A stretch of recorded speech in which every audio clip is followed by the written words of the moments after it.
Nama saya Vigo Ferdiansyah, mahasiswa Ilmu Politik 2019. Saya lebih suka dipanggil Om Vigo sih daripada Kak Vigo. Soalnya biasanya Om itu duitnya banyak.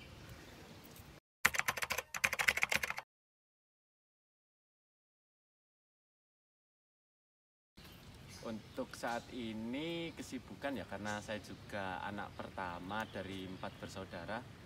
Saya jadi intinya fondasi dari keluarga saya. Misal saya di sini juga banyak-banyak cari kayak kerjaan-kerjaan dikit lah. Sama kalau di fakultas sendiri saya juga ada di Advo BEM. Jadi banyak banget sih, kayak misal jadi hubung, terus bantu-bantuin teman-teman yang mau tanya-tanya tentang advokasi mahasiswa. Itu membuat saya cukup sibuk untuk saat ini.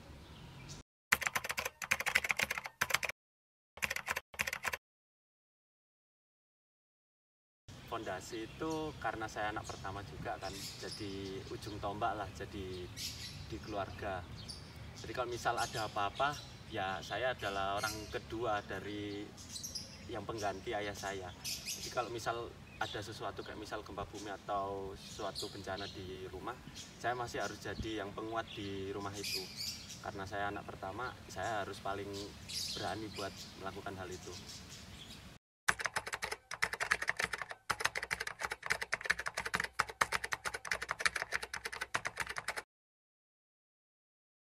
Aku untuk saat ini sangat nyaman sih, soalnya karena aku bersyukur atas apa yang aku miliki. Soalnya untuk saat ini, apapun yang aku miliki saat ini, ya udah itu punyaku.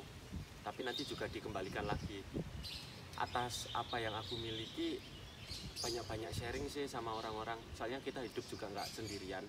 Itu kita hidup bersosial. Jadi hidup nggak cuma buat diri sendiri, tapi buat orang lain. Pada akhirnya ketika kita membagikan sesuatu atau menyebarkan sesuatu kepada orang lain senang, kita juga senang. Prinsip hidupku soalnya simple. Kebahagiaan itu ketika ngelihat orang lain bahagia. Urusan bahagia ke diriku sendiri itu ya udah nomor 2. Yang penting yang pertama bahagia orang lain dulu. Itu yang membuatku senang sih.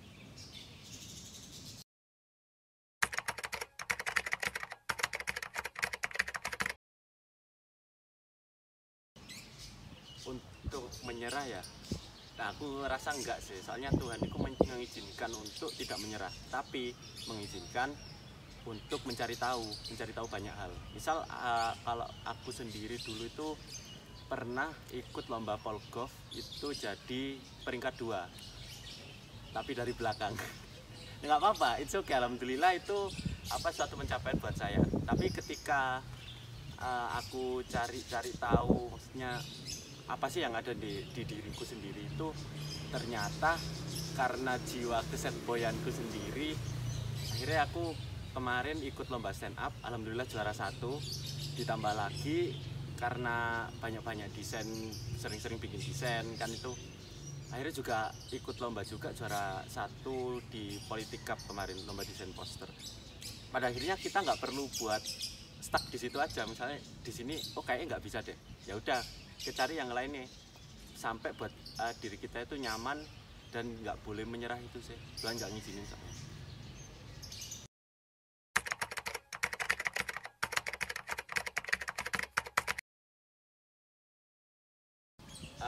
Untuk bangkit dari keterpurukan ya, mungkin hal yang pertama aku lakuin itu sabar. Paling penting itu sabar. Udah dapet masalah itu kita sabar dulu. Kalau udah sabar, kita baru di sampingnya itu pakai metode tenang. Kalau misal tenang, pikiran kita semuanya itu jadi lancar. Sama yang paling terakhir ini buat ultimate-nya itu, kita harus berpikir out of the box sih. Maksudnya ketika kita udah di titik paling jatuh, paling rendah, itu kita harus berpikir yang nggak masuk akal gitu. Nah baru ketika nggak masuk akal itu tadi, kita nanti nemuin suatu hal yang pada akhirnya kita bisa untuk naik lagi ya, ke step up buat ngelakuin suatu hal itu tadi.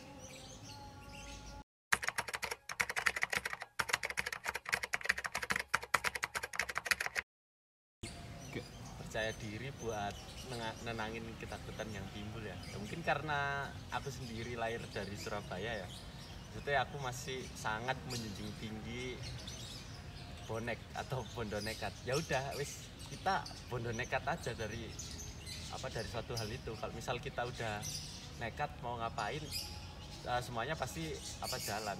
Kalau misal antara takut ya, kalau misal kita takut buat ngelakuin suatu hal, aku inget sih katanya Franklin D. Roosevelt itu, only thing we have to fear is only fear itself. Maksudnya ketika kita takut akan suatu hal, ya udah yang kita takutin itu cuma satu sebenarnya, ya ketakutan itu. Kalau misal kita nggak takut dari hal itu, ya udah kita semuanya los aja wis.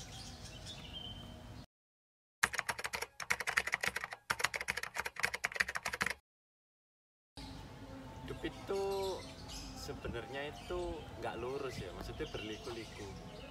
Tapi dengan melihat jalan hidup itu, kita harus nggak selalu mandang depan. Kalau misal kita mau memaknai hidup ya, dan boleh sih lihat ke atas bentar gitu, tapi jangan lupa buat lihat ke bawah. Maksudnya kita harus bersyukur, benar-benar bersyukur.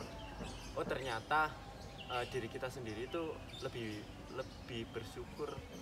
Rasa syukurnya itu masih daripada yang ada di bawah kita. Maksudnya ketika misal melihat kita yang masih bantah sama orang tua, tapi ternyata waktu pernah dulu itu saya ikut Advo Center, protes ya, maksudnya sama orang tua itu, sama ayah khususnya itu mesti debat, sering marah-marah itu. Tapi ternyata waktu itu aku sadar gitu, maksudnya ketika lihat berkas-berkas gini, ada yang ngajuin berkas penurunan UKT, itu ternyata ada mahasiswa yang mohon maaf ya nggak punya ayah atau bercerai. Ternyata waktu itu saya juga sadar juga ternyata hidup ini kalau bisa dibilang itu harus bersyukur sih. Ketika kamu kayak tadi aku sendiri marah-marahin orang tua aku sendiri, tapi di sisi lain ada orang juga yang malah nggak ada ayah. Jadi kalau misal dipikir-pikir kembali, sebenarnya itu nggak perlu. Hidup ini bukan untuk diri sendiri, untuk orang lain sebenarnya itu. Kita hidup bersosial, nggak boleh ini jahat-jahat lah sama orang itu, kasihan cuy.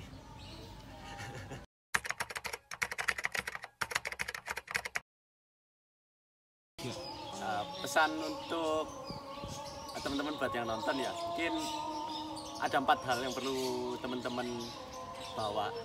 Yang pertama itu bersyukur, yang kedua itu ikhlas, bahagia, dan terakhir itu semuanya digabung dengan cinta.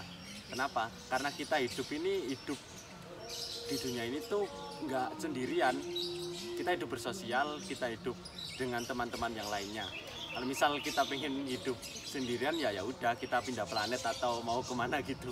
Tapi itu sih yang pengen aku sampaikan. Tapi ada satu pantun atau satu parian ya bahasa Jawa. Aku dapat dari Mas Bill Gates itu, anak politik tahun 2018 itu, berakit-rakit ke hulu, berenang-renang ke tepian. Dia udah nunggu-nunggu, tapi kok kamu masih diem-dieman. Terima kasih teman-teman, terima kasih PSDM. Terima kasih BEM Visip UB.